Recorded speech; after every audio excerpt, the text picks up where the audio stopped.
Hello guys. तो आज का हमारा नेक्स्ट चैप्टर है एक्सरसाइज प्रोग्रामिंग पार्ट 4।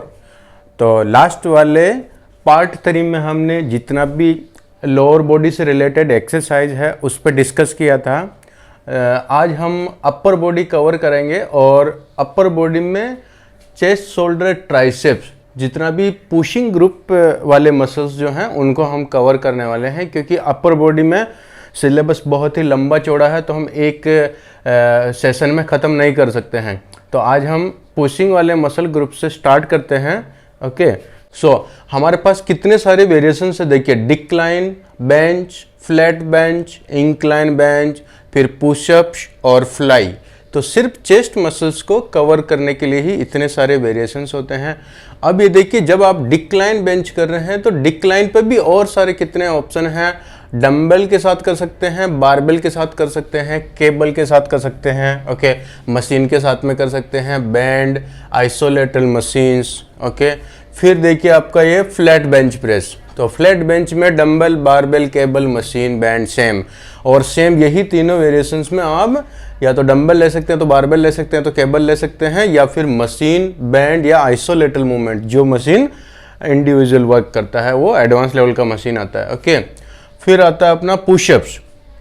तो अभी आप देखिए पुशअप्स कितने टाइप के होते हैं, लेकिन हमको इसमें कंफ्यूजन में नहीं रहना है कि कौन सा वाला पुशअप जो है सही है और कौन सा गलत है। ये सिर्फ जो डिफरेंस है ये आपका स्टेबिलिटी को चैलेंज करने से रिलेटेड है या फिर कोई ज़्यादा इफेक्टिव है, लेस इफेक्टिव है, ये हम एक एक पॉइंट समझते हैं, ठीक है।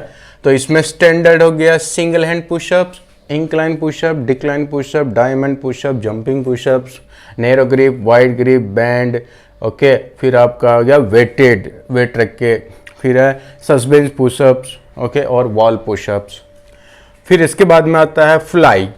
तो फ्लाई को भी आप केबल के थ्रू कर सकते हैं, डंबल से कर सकते हैं, रेजिस्टेंस बैंड के थ्रू कर सकते हैं, मशीन पे कर सकते हैं, TRX fly, single hand fly, okay. तो ये अब तक जितनी भी आपने एक्सरसाइज देखी है 20, 30, 40 जो भी है, ये सब एक्सरसाइज जो है चेस्ट से रिलेटेड है। चेस्ट जो पुशिंग मसल ग्रुप काम करता है उसके लिए है। अभी हम एक पर्टिकुलर एक्सरसाइज सेशन में सारी एक्सरसाइज तो कवर नहीं कर सकते हैं, इतने सारे वेरिएशंस नहीं ले सकते हैं, क्योंकि आप 1 घंटे का 1.5 घंटे का वर्कआउट कर रहे हैं पुशिंग वाला, चेस्ट, शोल्डर, ट्राइसेप, या सिर्फ चेस्ट या शोल्डर, ट्राइसेप, जो भी आपका शेड्यूल है ये सब कवर नहीं कर सकते। इसलिए हमको ये समझना है कि अगर समझो आप कोई भी एक वेरिएशन लिए हैं तो उसमें जो जो ऑप्शंस हैं उनमें से सबसे बेस्ट ऑप्शन कौन सा है, ओके। तो हम स्टार्ट करते हैं डिक्लाइन से। डिक्लाइन में डंबल बेंच प्रेस, डंबल के साथ आप कर सकते हैं। ये जो डिक्लाइन बेंच है इसका जो एंगल रहता है वो -15 डिग्री होता है, ओके, ये आपको ध्यान में रखना है।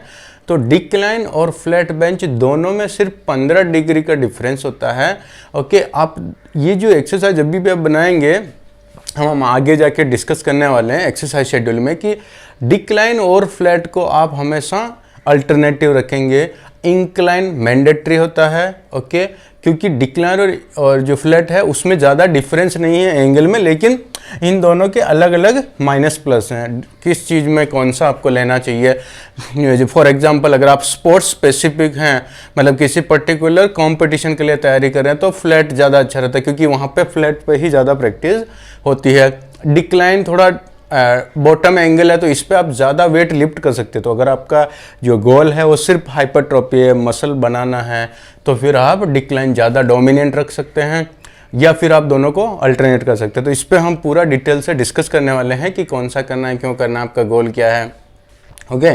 तो अभी हम डिक्लाइन में ये -15 डिग्री का जो बेंच का एंगल है उस पर हम डम्बल से करते हैं या बारबेल से। तो देखो बारबेल और डम्बल का अपना अपना माइनस प्लस होता है, ठीक है। जब आप डंबल से करते हैं तो डंबल और बारबेल में क्या होता है, ये बायलेटरल मूवमेंट है और ये डंबल जो है आइसोलेटरल मूवमेंट है।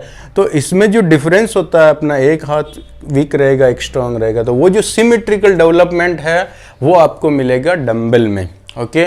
और बारबेल में थोड़ा पाउंडेज ज़्यादा लिफ्ट कर सकते हैं। तो ये दोनों डिफरेंस है। तो आप क्या कर सकते हैं, इसको अल्टरनेट कर सकते हैं। एक बार आपने बारबेल के साथ किया, एक बार डंबल के साथ किया, राइट।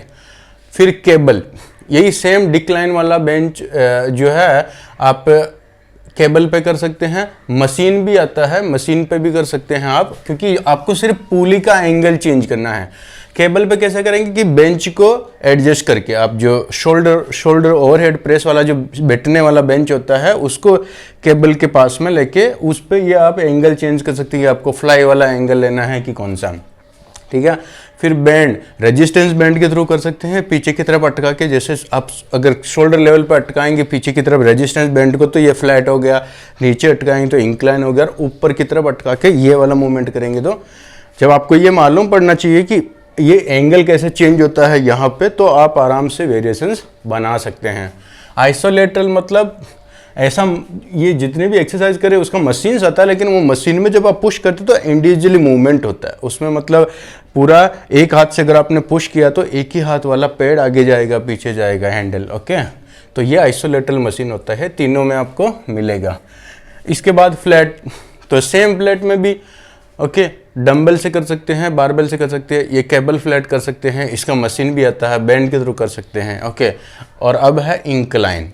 अब इंक्लाइन में क्या है, ये आपको 30 डिग्री ऊपर मिलेगा, मतलब फ्लैट बेंच के ऊपर 30 डिग्री का एंगल रहेगा इसका, और ये ज़्यादातर डोमिनेंट अपर चेस्ट को डोमिनेट करता है, ओके। इसमें भी आपके पास डंबल का ऑप्शन है, बारबेल का ऑप्शन है, और केबल, मशीन, बैंड, आइसोलेटरल, ओके। तो जब आप इंक्लाइन बेंच कर रहे हैं तो आपको ये ध्यान में रखना है कि आपका जो ऊपर वाला एरिया है, अभी देखिए हमारा जो चेस्ट है इसके टोटल जितने भी मसल फाइबर है, ये जो एरिया है इसका 70% नीचे की तरफ एंगल में सारे मसल्स हैं, 70%, 60 to 70%, और बाकी का जो 30% के लगभग ये जो है ना ये वाला एरिया कवर करता है। तो अभी कैसा है, ये मेरा आर्म्स है, ये मसल समझो नीचे वाला जो है चेस्ट का नीचे वाला मसल जो 70% के लगभग है, ये इसको ऐसे खींचता है, फ्लैट वाला एंगल इसको आर्म्स को ऐसे खींचता है, और जो इंक्लाइन वाला है ये इसको इस एंगल में आप पकड़िए ऐसे खींचता है, जिसमें आपका एंटीरियर डेल्टोइड भी आ जाता है। तो जैसे जैसे आपका ये जो हाथ है यहाँ से इस एंगल पे पुश कर रहा है, मतलब ये डिक्लाइन हो गया, ये आपका फ्लैट वाला हो गया, और जैसे जैसे ऊपर जाएगा ये इंक्लाइन हो जाएगा, पूरा ऊपर गया तो शोल्डर ओवरहेड, तो ये पूरा डोमिनेंट हो गया आपका ये वाला पार्ट एंटीरियर डेल्टोइड शोल्डर का।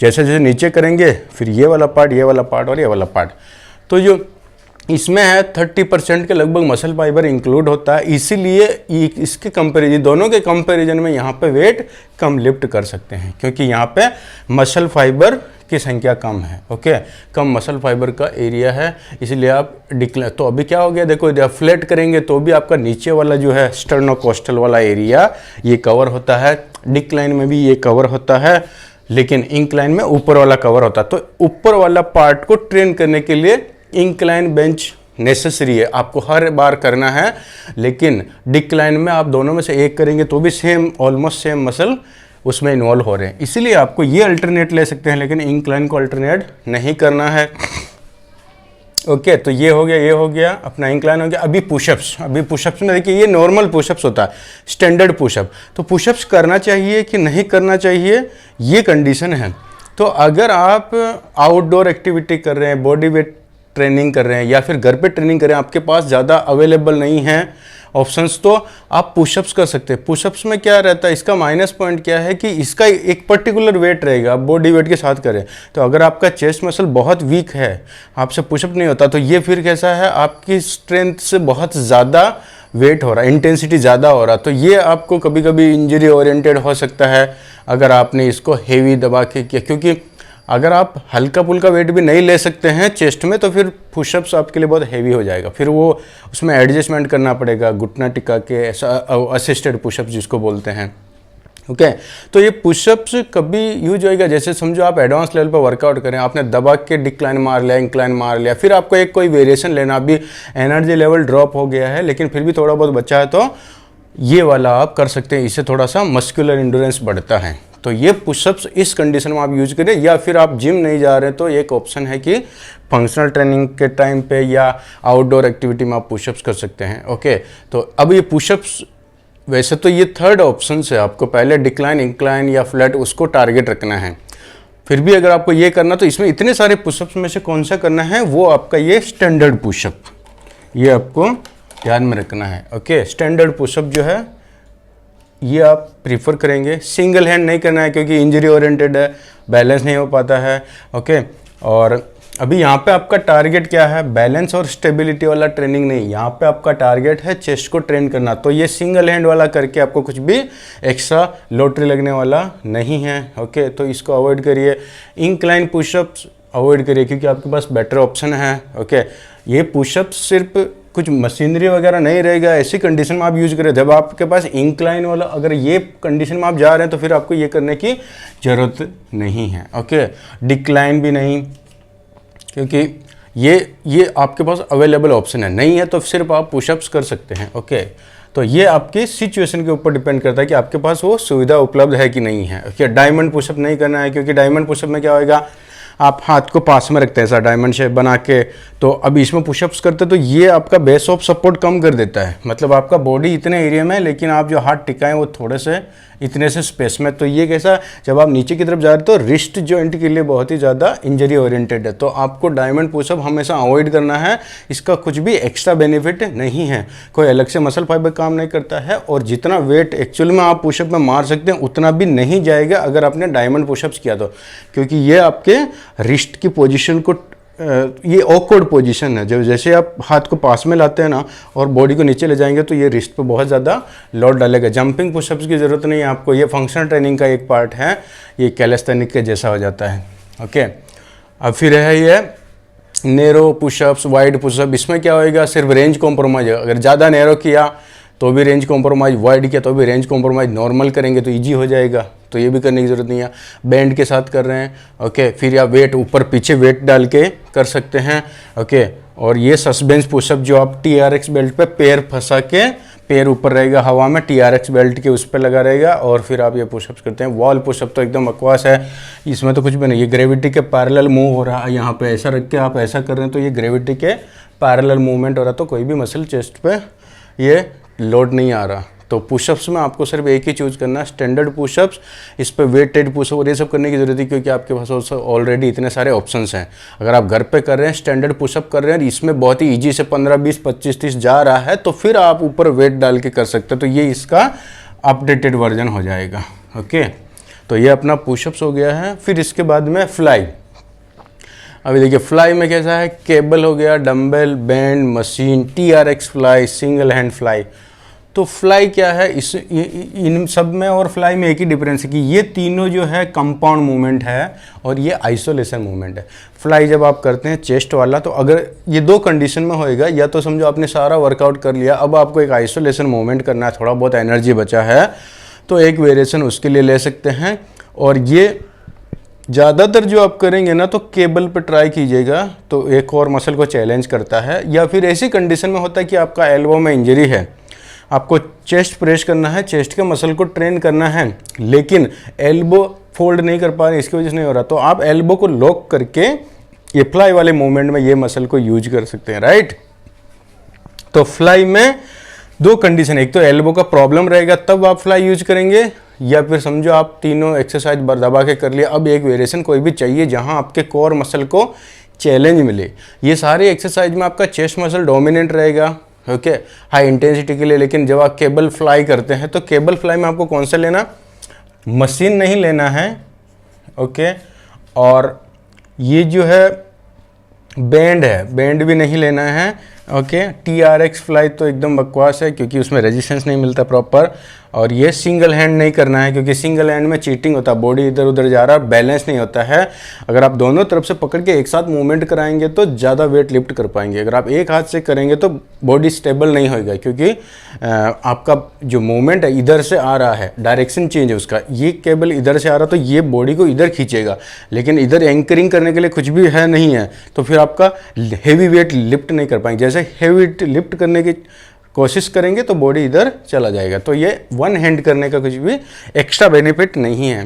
केबल, अब ये केबल पे देखो, केबल से मशीन बेटर रहता है क्योंकि ये आइसोलेशन मूवमेंट है, सिंगल जॉइंट है, लेकिन यहाँ पे जब आप फ्लाई करते हैं तो यहाँ आपका target muscle breakdown dominantly chest वाला नहीं होना चाहिए। यहाँ पे ये कोर को चैलेंज करने की, जब भी आप पुशिंग वाला कोई भी एक्टिविटी कर रहे हैं तब आप कोर पे कितना लोड आ रहा है, इसलिए आपको क्या करना है, ये केबल पे ट्राई करना। और केबल पे भी ये वाला नहीं करना, ऐसा वाला नहीं करना है। ओके, केबल पे भी ऐसा वाला करना है, मतलब इसको ऐसे लाएंगे तो केबल का डेविएशन होएगा। तो आप क्या करेंगे, फ्लाई की जगह केबल पे ऐसा वाला मूवमेंट करेंगे। ओके, तो इससे क्या होएगा ना, आपका बॉडी ऐसे समझो, अगर मैं ऐसे बैलेंस कर रहा हूँ और मैं ये वाला कर रहा हूँ तो ये केबल मेरे को पीछे खींचने की कोशिश कर रहा है, लेकिन मेरा कोर मसल स्ट्रगल कर रहा है मेरे को यहाँ रजिस्ट करने के लिए, यहाँ रोक के रखने के लिए।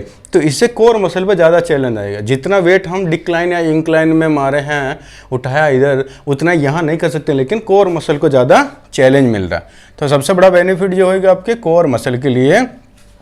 और अगर आपको इंजरी है तो फिर आप ये वाला नहीं कर सकते, क्योंकि इसमें क्या दोनों जॉइंट यूज होएगा। तो फिर इस कंडीशन में आपको ये मशीन वाला करना है। Okay, second number. और मशीन पे भी ये आइसोलेटरल वाला, ये ध्यान रखिए हमेशा, आइसोलेटरल वाला मशीन करना है। ठीक है, आइसोलेटरल में कि वो दो अलग अलग सेपरेट रहेगा। तो आपने अगर एक साइड से खींचा तो एक अलग वेट उठेगा, इधर से खींचा तो दोनों का अलग अलग वेट स्टेक रहता है। तो वो दोनों इंडिविजुअल मूवमेंट होता है। बहुत कम जिम में आपको ऐसा मशीन मिलेगा। ओके, तो ये अपना चेस्ट का हो गया। अभी इसके बाद वाले चैप्टर में हम शोल्डर और ट्राइसेप्स कवर करेंगे अभी।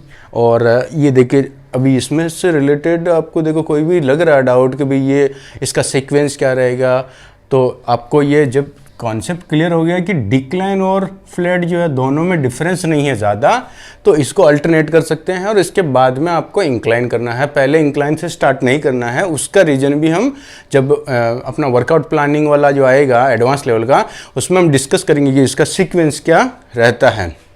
ओके गाइस, तो जब चेस्ट आप कर रहे हैं तो चेस्ट में आपको एक डिक्लाइन का लेना है, एक इंक्लाइन लेना है, और फिर थर्ड वाला रहेगा उसमें या तो पुशअप ले लीजिए या फिर फ्लाई ले लीजिए। तो आपका 3 वेरिएशन हो जाएगा चेस्ट में। ओके, तो उसमें फिर आप एक बार जैसे आपने डिक्लाइन लिया या फ्लैट कुछ भी लिया, उसमें इधर भी आपको अल्टरनेट करना है। इधर एक बार डंबल, एक बार बारबेल, उधर एक बार डिक्लाइन, एक बार फ्लैट। इधर आपने जैसे इंक्लाइन मैंडेटरी है, इंक्लाइन करेंगे तो एक बार डंबल, एक बार पुशअप्स। ओके, ऐसा आपको घुमाते रहना है और अपने वर्कआउट प्लान में। ठीक है, पुशअप्स में कोई भी एक वेरिएशन ले सकते हैं। ये स्टैंडर्ड पुशअप ज़्यादा बेटर है, और केबल सिर्फ आपके कोर मसल को ट्रेन करने के लिए। तो ये जो है आपके चेस्ट मसल को कवर करने के लिए हमने प्लान बनाया है। ओके, अभी इसके बाद में जब आप चेस्ट, शोल्डर, ट्राइसेप साथ में करते हैं तो ये चेस्ट का कवर हो। अभी हम शोल्डर वाले एक्सरसाइज को काउंट करते हैं। ओके, तो अगला पॉइंट आता है अपना शोल्डर पे। ओके, शोल्डर में shoulder overhead press, shoulder front raise, rotation. Okay, तो शोल्डर में ये 3 मेन इंपॉर्टेंट एक्सरसाइज होती है। ओके, शोल्डर ओवरहेड प्रेस में आप डंबल के साथ कर सकते हैं, बारबेल के साथ कर सकते हैं, मशीन से कर सकते हैं, केबल बैंड और केटल बेल। ओके, तो अभी देखिए सबसे बेस्ट क्या रहता है, ये डिपेंड करता है अगेन कि अगर आप कोई ऐसा स्पोर्ट्स स्पेसिफिक कंपटीशन की तैयारी कर रहे हैं तो बारबेल हमेशा यूज करेंगे, क्योंकि वहाँ पे बारबेल का ज़्यादा यूज होता है। तो आपको बारबेल के साथ प्रैक्टिस करना है।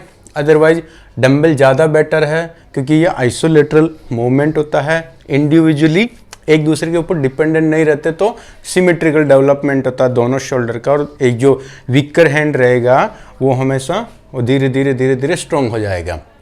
तो डंबल का यही फ़ायदा। तो बारबेल और डंबल में अगर आपका स्पोर्ट्स से रिलेटेड नहीं है वो ट्रेनिंग, तो हमेशा फोकस करिए ज़्यादातर डंबल के ऊपर। ओके, शोल्डर को मशीन के ऊपर भी कर सकते हैं, लेकिन मशीन क्या सपोर्टेड है और shoulder overhead press compound movement है। तो जो हमने लास्ट चैप्टर में देखा था कि कंपाउंड मूवमेंट हमेशा बेटर है आइसोलेशन मूवमेंट से, और सपोर्टेड जो है वो आपको अवॉइड करना है। Unsupported is always better than supported. Okay, तो अभी क्या करना है आपको, मशीन ये सपोर्टेड भी है इसीलिए आपको अवॉइड करना है, क्योंकि कंपाउंड मूवमेंट हमेशा आपको फ्री वेट के साथ में करना है। ओके, केबल पे भी कर सकते हैं। अपन बैठने वाली जो चेयर रहती है उस पर ऐसा केबल का ऊपर एक बार आता है, दोनों तरफ बार का लॉक करके फिर ऐसा प्रेस करते हैं बैठ के। तो ये भी आपको अवॉइड करना है। ओके, क्योंकि सपोर्टेड हो गया है। बैंड के साथ भी कर सकते हैं। ये आप बैंड के साथ कभी करेंगे जब आप जिम में नहीं है, घर पे ट्रेनिंग कर रहे हैं, आपके पास ज़्यादा ऑप्शन नहीं है, वेट नहीं है, तो आप बैंड के थ्रू भी ओवरहेड प्रेस कर सकते हैं पैर में लगा के, ऐसा वाला। ठीक है, और केटल बेल के थ्रू भी कर सकते हैं। तो केटल बेल से ज़्यादा बेटर डंबल है, क्योंकि केटल बेल अगर अवेलेबल है तो डेफिनेटली डंबल भी अवेलेबल रहेगा जिम में। ओके, और केटल बेल पे एक पर्टिकुलर लिमिट तक आप वेट लिफ्ट करें, उसके बाद क्योंकि केटल बेल का ग्रिपिंग प्रॉपर नहीं होता। डंबल को आप आराम से पकड़ सकते हैं स्ट्रेट, केटल बेल पीछे से पकड़ते तो रिस्ट को ट्विस्ट करने की कोशिश करेगा। ओके, तो इसका ग्रिपिंग प्रॉपर नहीं होता है, ये लाइट वेट के साथ होता है, ये सपोर्टेड है, ये सपोर्टेड है, और ये स्पोर्ट स्पेसिफिक है। तो क्या बचा है अपने पास? डंबल वाला। ओके, तो आपको इसमें क्या सेलेक्ट करना है? डंबल आपका पहला प्रायोरिटी होना चाहिए। अगर स्पोर्ट्स में है तो फिर आपका ये प्रायोरिटी होना चाहिए। ओके, ये सेकंड हो गया है और ये फर्स्ट हो गया है, बाकी सब ये लास्ट चॉइस होनी चाहिए आपकी। तो ये शोल्डर ओवरहेड प्रेस हो गया आपके शोल्डर के एंटीरियर पार्ट को ट्रेन करने के लिए। अब इसको आप बैठ के भी कर सकते हैं, खड़े होके भी कर सकते हैं, लेकिन हमेशा खड़े होके करने की कोशिश करें, क्योंकि इससे कोर मसल इंगेज रहता है। कोर मसल के जितने भी डीप टिश्यूज हैं उनको चैलेंज मिलता है, आपका कोर मसल स्ट्रॉन्ग होएगा और ज़्यादा से ज़्यादा बेनिफिट होएगा आपको। तो हमेशा खड़े होके करेंगे शोल्डर ओवरहेड प्रेस, बैठ के नहीं। इसमें बारबेल के साथ मिलिट्री प्रेस भी होता है, वो फंक्शनल, वो अपना इससे स्पोर्ट्स से रिलेटेड होता है। तो अगर आप नॉर्मल फिटनेस के लिए करें तो बारबेल के साथ में नहीं करेंगे, डंबल प्रिफर करेंगे। ओके, अभी हो गया शोल्डर फ्रंट रेज। तो शोल्डर फ्रंट रेज में और ओवरहेड में क्या फ़र्क है? दोनों सेम मसल को टारगेट करते हैं, लेकिन ये वाला जो है फ्रंट रेज, ये ऐसा मूवमेंट होता है। तो जब आपको ये दो कंडीशन में, एक तो अगर एल्बो से रिलेटेड कुछ प्रॉब्लम है, जहाँ आपको एल्बो को यूज नहीं करना है, एल्बो जॉइंट को यूज नहीं करना है, फोल्ड नहीं करना है, फिर भी आपके शोल्डर का जो एंटीरियर डेल्टोइड है उसको ट्रेन करना है, तो आपके पास ये ऑप्शन है shoulder front raise.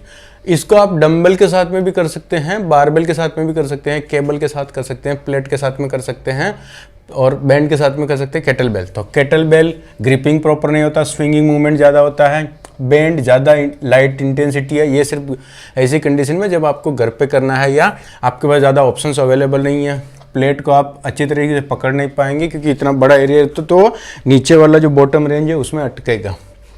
Cable, okay, अब ये तीनों में से आपको सेलेक्ट करना है। डंबल में सर्कुलर मूवमेंट है, ओके, ये डंबल में सर्कुलर मूवमेंट है, तो ये आधी रेंज में आपको पैरेलल घूमेगा, तो ये भी अच्छा आइडिया नहीं है।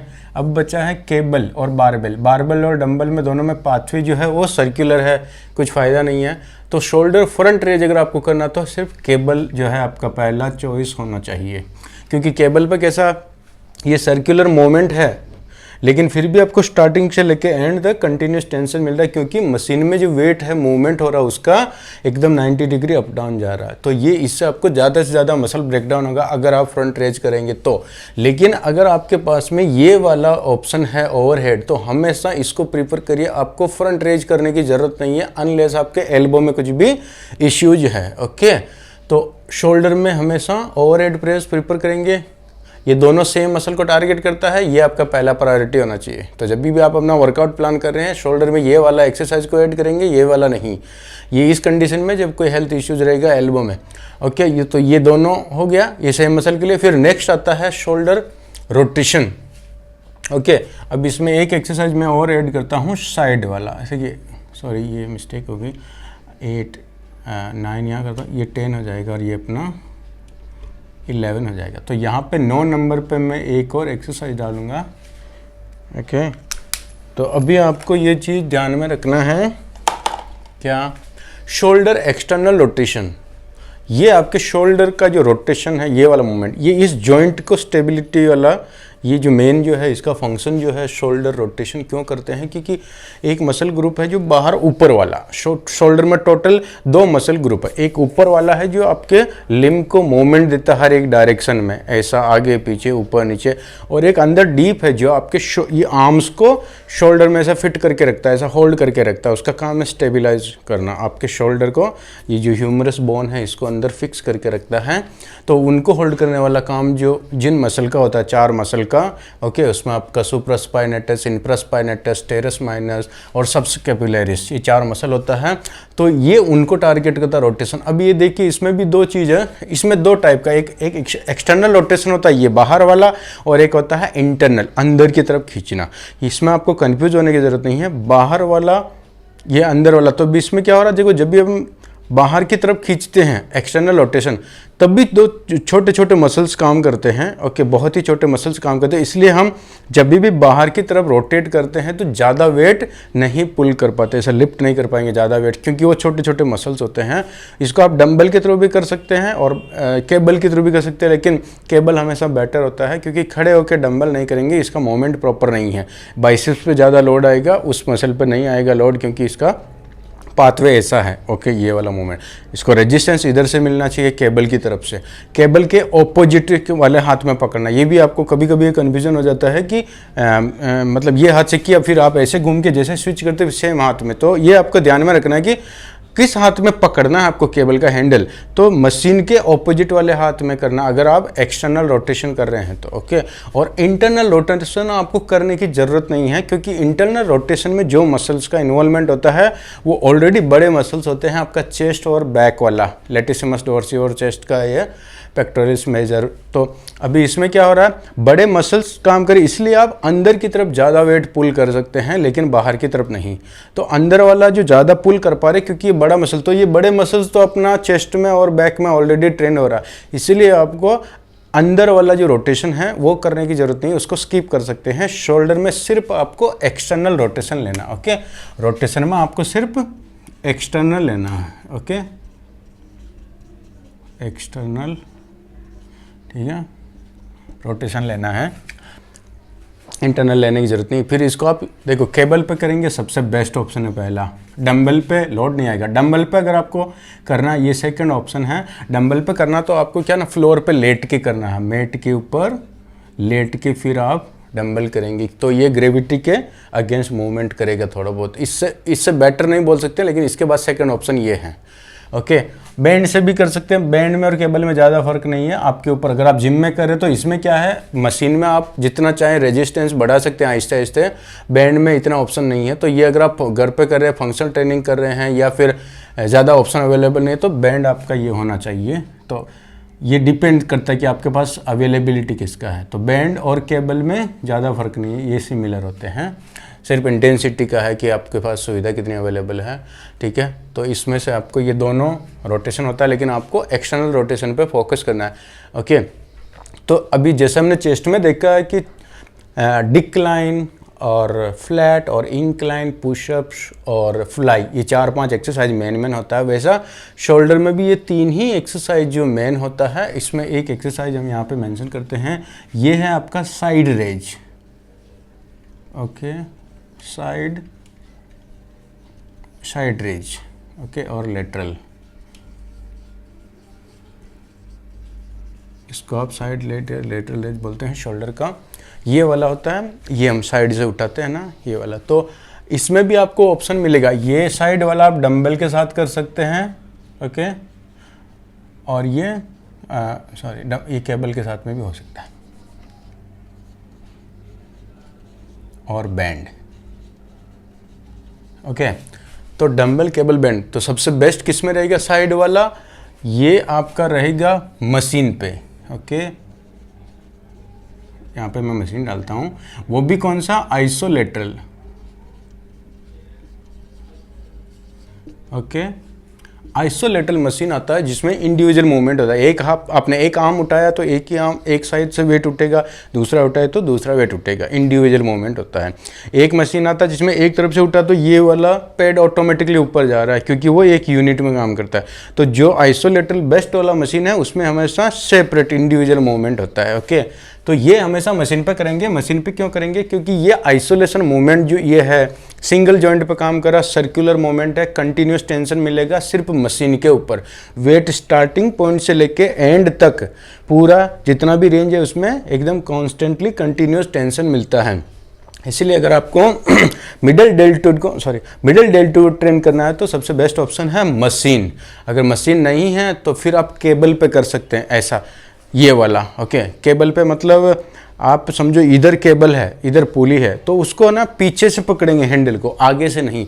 बहुत सारे लोग ऐसा आगे से पकड़ के ऐसे उठाते हैं, तो इसमें थोड़ा चीटिंग होता है कि जैसे आप आगे से उठाए ना तो हाथ ऐसे जाता है, तो ये आपका एंटीरियर डेल्टोइड का इन्वॉल्वमेंट होता है। इसलिए ज़्यादा आगे की तरफ से ज़्यादा वेट लिफ्ट कर सकते हैं क्योंकि एंटीरियर मसल जो है वो बड़ा है। और ये जो बीच वाला जिसको हम टारगेट कर रहे हैं, जो हमारा मेन अभी फोकस है कि साइड में से उठाना, ये छोटा मसल है, ज़्यादा वेट नहीं लिफ्ट कर सकता है। इसका कंडीशन है कि आपको इसको अंदर ऐसा रोटेट करके फिर मूवमेंट कराएंगे तो ये मसल पे प्रॉपर आएगा। इसका पूरा एक सेपरेट वीडियो है साइड वाले डंबल रेज का, तो आप वो वीडियो देखेंगे तो आपको पूरा फॉर्म टेक्निक समझ में आ जाएगा। तो क्या करेंगे, इसको पीछे से पकड़ेंगे। तो पीछे से पकड़ने के लिए, जैसे आप पीछे से पकड़ने के लिए जाते हैं हैंडल को, तो ये ऑटोमेटिकली अंदर घूम जाता है। अब इसको आप चाह के भी बाहर नहीं घुमा पाएंगे, तो यहाँ चाह के भी चीटिंग नहीं हो पाएगा। इसलिए आपको हमेशा जब आप केबल पे ये कर रहे हैं साइड वाला एक एक करके, तो पीछे से पकड़ेंगे तो ये ज़्यादा बेटर होगा। ओके, तो ये अपना शोल्डर में मेन 3 हो गया, एक एंटीरियर डेल्टोइड, एक बीच वाला मिडल डेल्टोइड और एक एक्सटर्नल रोटेशन जो आपके रोटेटर ग्रुप वाले मसल को ट्रेन करता है। एक पीछे वाला मसल आता है जो पोस्टीरियर, लेकिन वो यहाँ पे मैंने मेंशन नहीं किया क्योंकि ये शोल्डर का मसल है, लेकिन इसका फंक्शन जो है पुलिंग का है, तो ये हमेशा बैक के साथ में काम करता है। तो हम जब बैक का शेड्यूल बनाएंगे बैक बाइसेप्स का, तभी उसमें हम ये रियर डेल्टोइड वाला जो शोल्डर का जो मसल है इसका हम उसमें एक्सरसाइज का वेरिएशंस डालेंगे। ओके गाइस, तो ये अपना हो गया शोल्डर का ओवरहेड प्रेस या फिर फ्रंट रेज, दोनों में से एक, ये पहला प्रायोरिटी। सेकंड हो गया आपका ये वाला। अभी इसमें आप पहले ये साइड लेटरल रेज ले सकते हैं, बाद में रोटेशन ले सकते हैं क्योंकि रोटेशन वाले मसल इससे भी छोटे हैं। तो ऐसा सीक्वेंस रहता है कि आप पहले फ्रंट ये ले लिया, ओवरहेड ले लिया, फिर साइड वाला ले लिया, फिर रोटेशन ले लिया। तो ये 3 एक्सरसाइज में आपका शोल्डर का एक्सरसाइज कंप्लीट हो जाएगा। इतने सारे वेरिएशंस में कौन सा चूज करना है, केबल है कि डंबल है कि बारबेल है कि, भी आपको पता चल गया कि मुझे इनमें से कौन सा पिक करना है जो ज़्यादा इफेक्टिव है। ओके, तो ये अपना शोल्डर हो गया, चेस्ट का कंप्लीट हो गया। अभी ट्राइसेप्स का देखते हैं। तो ट्राइसेप्स में कंपाउंड मूवमेंट में इतने सारे ऑप्शंस हैं, ओके, और आइसोलेशन में इतने सारे ऑप्शंस हैं। तो जैसे यहाँ पे कैसा ये आइसोलेशन है और ये कंपाउंड है, वैसा ही यहाँ पे ये कंपाउंड है, ये आइसोलेशन। तो हमेशा कंपाउंड आपका पहला प्रायोरिटी होना चाहिए, अनलेस की कुछ सिचुएशन है कि आपका समझो जॉइंट में कुछ प्रॉब्लम है, एल्बो में आप नहीं कर पा रहे हैं, तो आप तो भी अभी देखिए आइसोलेशन में क्या होएगा, सिर्फ ये वाला मूवमेंट हो रहा। तो अगर आप ये और उल्टा हो जाएगा, देखो वहाँ पे तो फिर भी जब आप चेस्ट कर रहे हैं तो एल्बो को लॉक करने के लिए यहाँ आइसोलेशन कर सकते हैं, लेकिन अगर आपको यहाँ प्रॉब्लम है तो फिर आप इसको आइसोलेशन में भी नहीं ले सकते हैं। तो क्या करना है आपको, ये कंपाउंड मूवमेंट हमेशा प्रिफर करेंगे। इसमें ज़्यादा जॉइंट आपका शोल्डर और एल्बो दोनों का मिलन के ये मूवमेंट हो रहा है। ओके, तो इससे क्या होगा, आपके कनेक्टिव टिश्यू पे कम लोड आएगा और ज़्यादा से ज़्यादा वेट लिफ्ट कर सकते हैं ट्राइसेप्स में। तो अभी ये देखते हैं कि ट्राइसेप्स के कंपाउंड मूवमेंट में कौन कौन सा है। डबल बार डिप्स हो गया, पैरेलल बार डिप्स जो मारते हैं हम।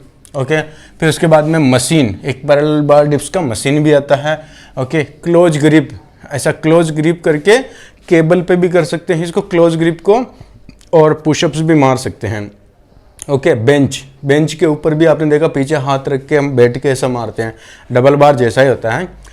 तो जितना भी डबल बार या जितना भी कंपाउंड मूवमेंट पीछे की तरफ हो रहा है इस सिचुएशन में, ऐसे जैसे आपका शोल्डर पीछे की तरफ खींच के फिर आप कर रहे हैं, वो ज़्यादा ऑकवर्ड पोजीशन है। वहाँ पे क्या होगा, शोल्डर में अननेसेसरी स्ट्रेच आता है मसल्स, क्योंकि ये इतना देखो पीछे खींचा, इसका नॉर्मल रेंज क्या है, ये वाला है। तो इस न्यूट्रल पोजीशन में मूवमेंट होना चाहिए, लेकिन यहाँ पीछे खींच के अब मूवमेंट हो रहा, तो वो जो कनेक्टिव टिश्यू है उस पर बहुत ज़्यादा पूरी बॉडी का लोड जाता है। तो ये पोजीशन, ये मूवमेंट एक्सरसाइज अच्छा है, लेकिन ये पोजीशन की वजह से गड़बड़ है थोड़ा। तो यही पोजीशन, अगर यही सेम मूवमेंट अगर आप इसको न्यूट्रल करके करते हैं तो ज़्यादा बेनिफिशियल है, ज़्यादा अच्छे से परफॉर्म कर सकते हैं, ज़्यादा हैवी वेट ले सकते हैं। जैसे समझो अगर मैं ये जो ऐसा पुश कर रहा हूँ, यही अगर मैं सामने पुश करता हूँ तो मेरा शोल्डर अभी न्यूट्रल पोजीशन में है।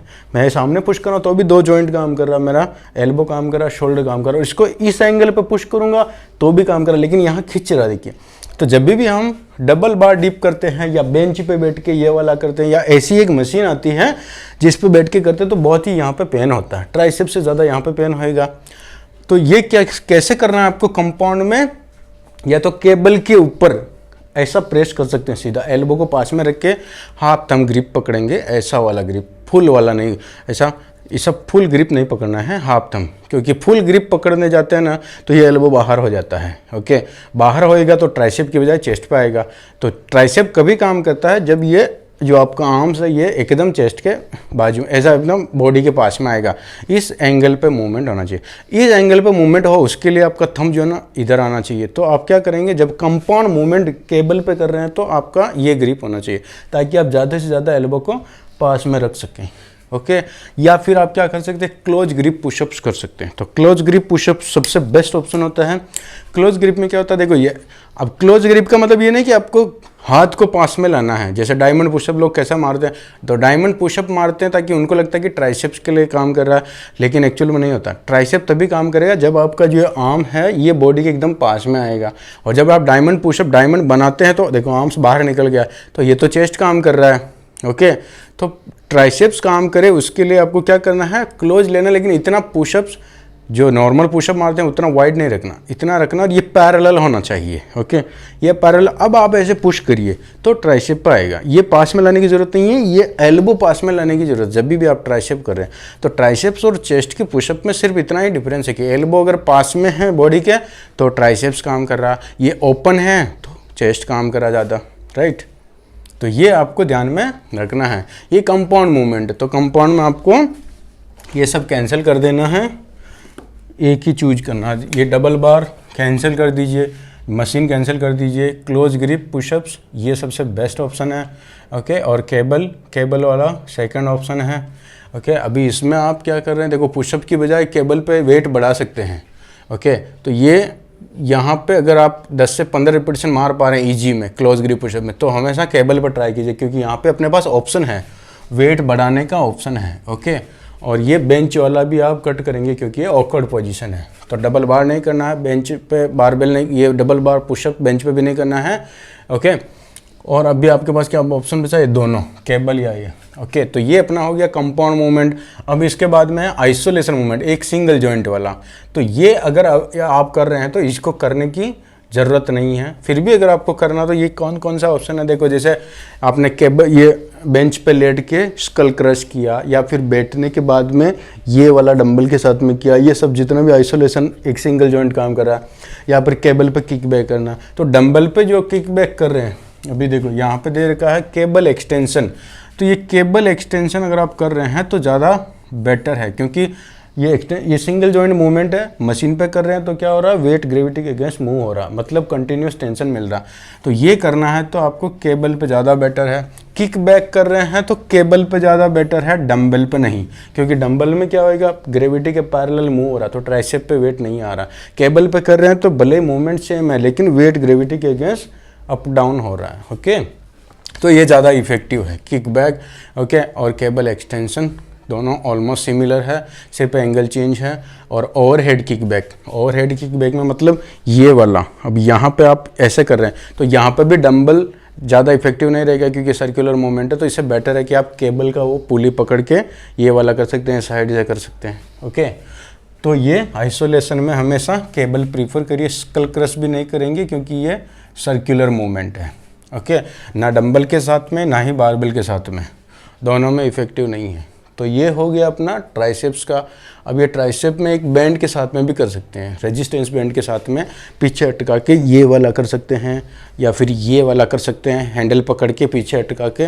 तो ये कंपाउंड में भी बना सकते हैं और इसको आइसोलेशन में बना सकते हैं, या फिर किसी पे ऊपर लॉक करके फिर ऐसा वाला, जैसे केबल कैसा करते हैं तो वैसा केबल के जैसा आप इसको यूज कर सकते हैं थेराबैंड को।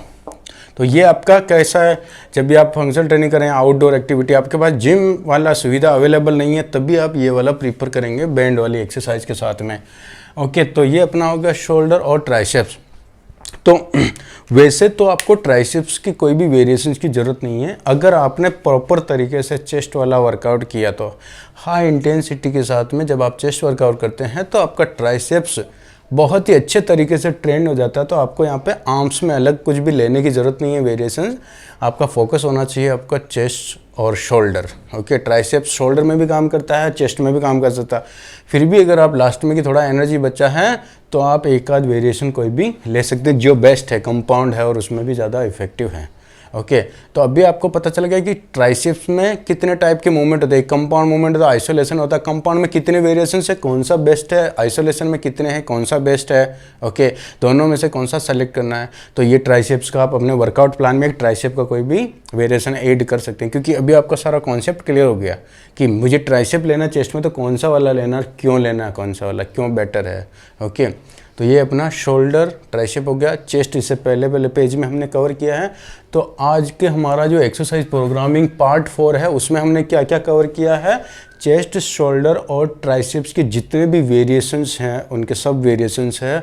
अब अभी अगर आपको अपना चेस्ट, शोल्डर, ट्राइसेप का वर्कआउट प्लान करना रहेगा, तो आपको पता है कि 50 एक्सरसाइज में से 10-15 ऐसी एक्सरसाइज है जो आप चेस्ट, शोल्डर, ट्राइसेप तीनों का मिला के वो 15 एक्सरसाइज में अपना वर्कआउट प्लान कस्टमाइज कर सकते हैं, और वो सारी की सारी एक्सरसाइज जो है मोस्ट इफेक्टिव होएगी, तो आपको अच्छा रिजल्ट मिलेगा। ओके गाइज, अभी हमारा जो नेक्स्ट आने वाले चैप्टर में हम लोग लेंगे पार्ट 5, उसमें आपका होएगा पुलिंग वाला, पुलिंग से रिलेटेड बैक के मसल्स जिसमें इन्वॉल्व होते हैं, उस पर हम डिस्कस करेंगे।